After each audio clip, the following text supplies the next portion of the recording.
high on the desolate Chajnantor Plateau in the Chilean Andes, one of the harshest environments on Earth, amid volcanoes, desert plains and bitter winds.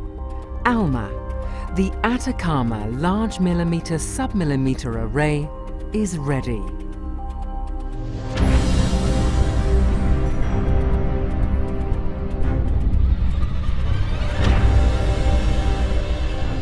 Astronomers and scientists all over the globe have been eagerly anticipating this moment for decades. ALMA is the world's largest astronomical project, but it is not a conventional telescope. Instead of collecting and analysing visible light, it looks in a different and largely unmapped part of the spectrum.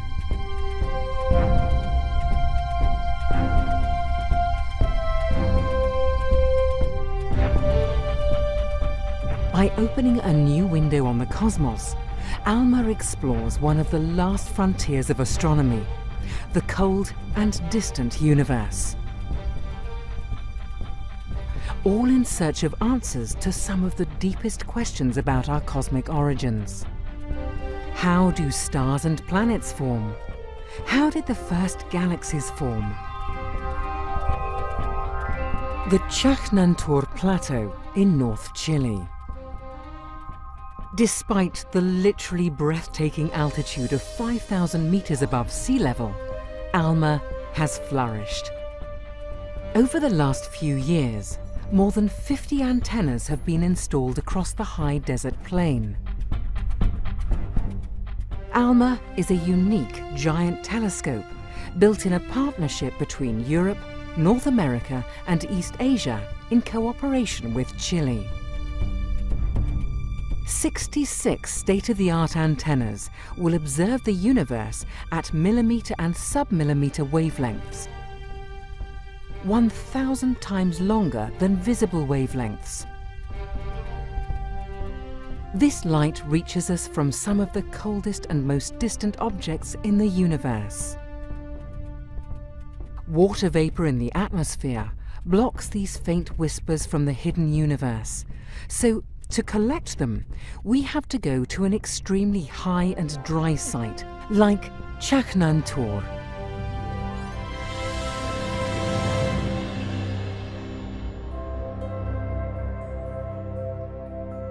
The origin of the ALMA project dates back decades. Scientists from Europe, North America and East Asia developed 3 individual concepts for new large telescopes for millimeter and submillimeter observations. Eventually these concepts were merged into one. Big science takes big global collaborations. Together, countries can achieve what they cannot do alone. The whole is greater than the sum of its parts. The ALMA project was born.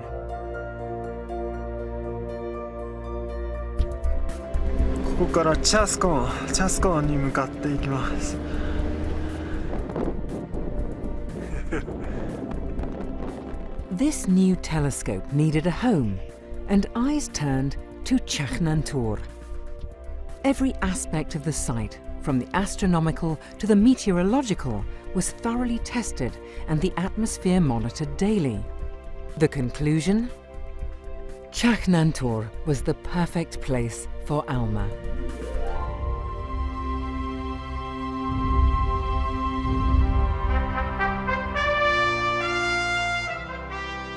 Construction began in 2003 with the groundbreaking for ALMA's array operations site.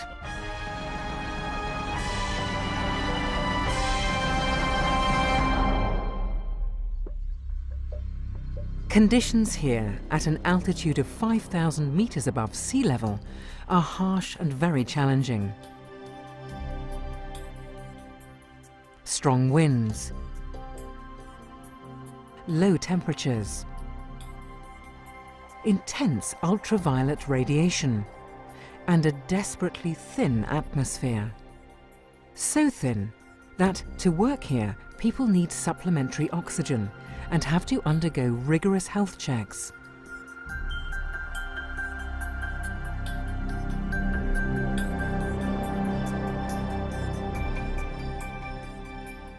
The production of ALMA's antennas has been shared between the 3 ALMA partners.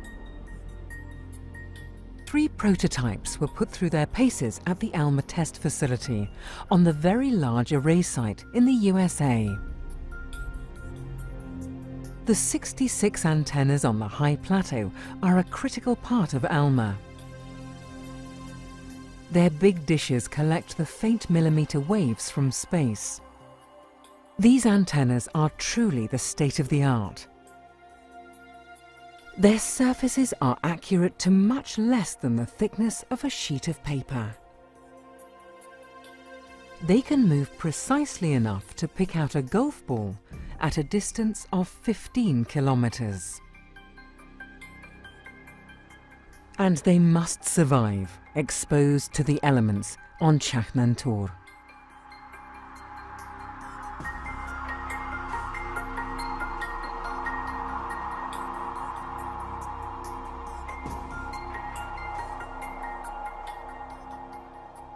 "25 antennas have been provided by the European Southern Observatory, 25 by the US National Radio Astronomy Observatory, and 16 by the National Astronomical Observatory of Japan.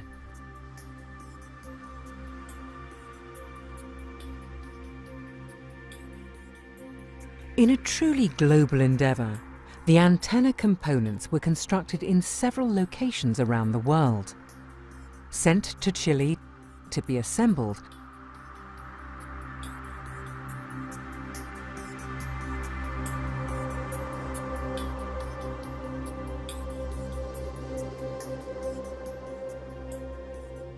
and then tested at the Operations Support Facility in readiness for their first time observing the sky.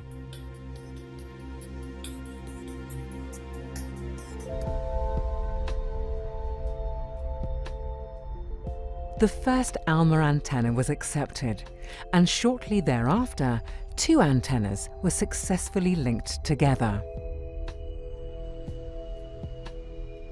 Detectors in each antenna register the finest nuances of the faint signals collected by the dishes. These detectors are the most sensitive of their kind and are cooled using helium gas to just 4 degrees above absolute zero.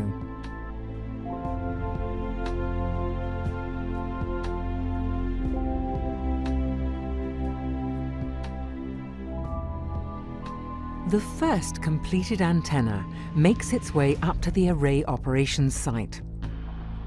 2 custom-built transporter vehicles, Otto and Lore, move the 100-ton antennas around. Otto carefully climbs the winding road, carrying the high-tech antenna up to its final home on the high plateau. This first antenna was soon joined by many more.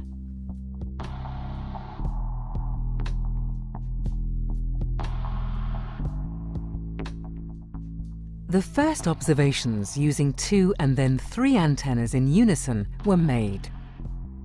Key tests for the ALMA array, and all passed with flying colours. Millimetre and sub-millimetre wavelengths give astronomers a unique window on the universe. But to see them with the sharpness astronomers need, a single dish telescope would have to be kilometres across and impossible to build. Instead, ALMA uses 66 separate antennas, which can be spread out over the plane with separations of up to 16 kilometres. The antennas are linked and their signals combined. The result? One giant telescope, as wide as the whole array, observing with unprecedented sensitivity and resolution.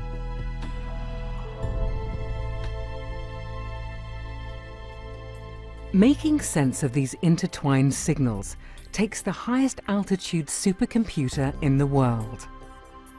With 134 million processors, performing 17 quadrillion operations per second, as many as the fastest supercomputer in the world, the ALMA correlator on Chaknantor combines and compares the signals from every antenna.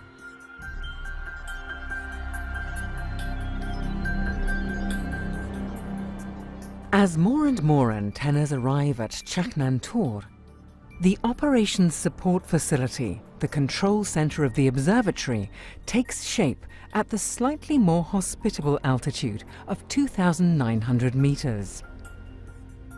The site is busy around the clock, operating the telescope, testing and maintaining antennas and other equipment, and home for the ALMA staff during their day and night shifts at the observatory.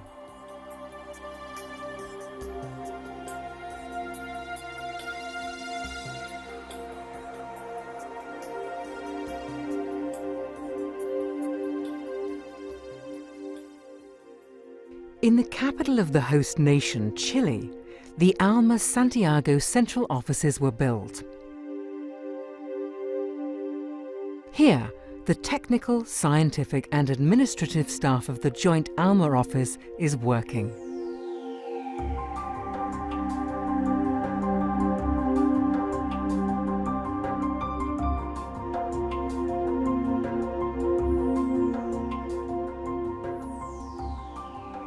Even before the construction stage was complete, the first scientific observations began with a partial array of antennas. ALMA had opened its eyes.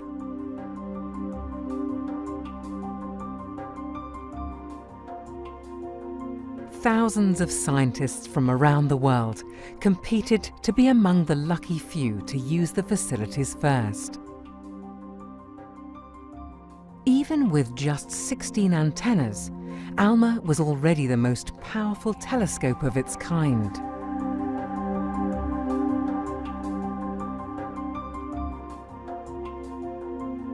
The first scientific observations fulfilled everyone's hopes. The antennae galaxies, a pair of colliding galaxies with dramatically distorted shapes. Visible light can show us the stars in the galaxies, but ALMA reveals the clouds of cold, dense gas from which new stars are born.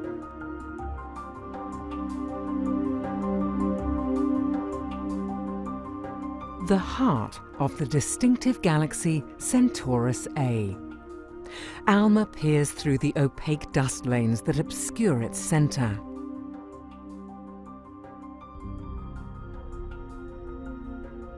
A view of the nearby star Fomalhaut provides clues as to how planetary systems form and evolve. Cosmic dust grains found around a brown dwarf suggest that rocky planets might even be more common in our universe than we thought.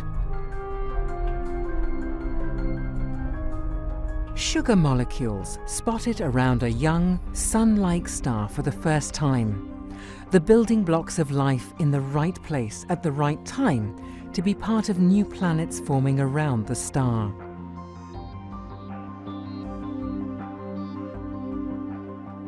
An unexpected spiral structure in the material around the old star, R Sculpturus, revealed the secrets of this dying star.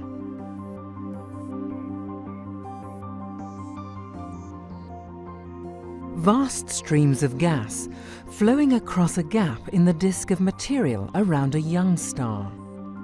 A key stage in the birth of giant planets, observed for the first time. And all this before the array was fully complete.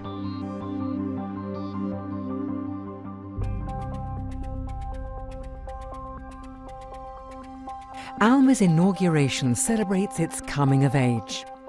The journey has been a long one.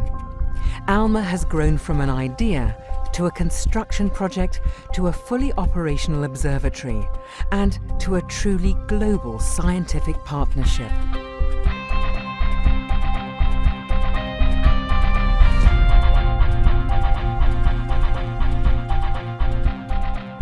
In the serene and lonely beauty of the Chilean Atacama Desert, Alma is ready for the future. By using this marvelous telescope, the world's astronomers will peer deep into the hidden secrets of the cosmos, in search of our own cosmic origins.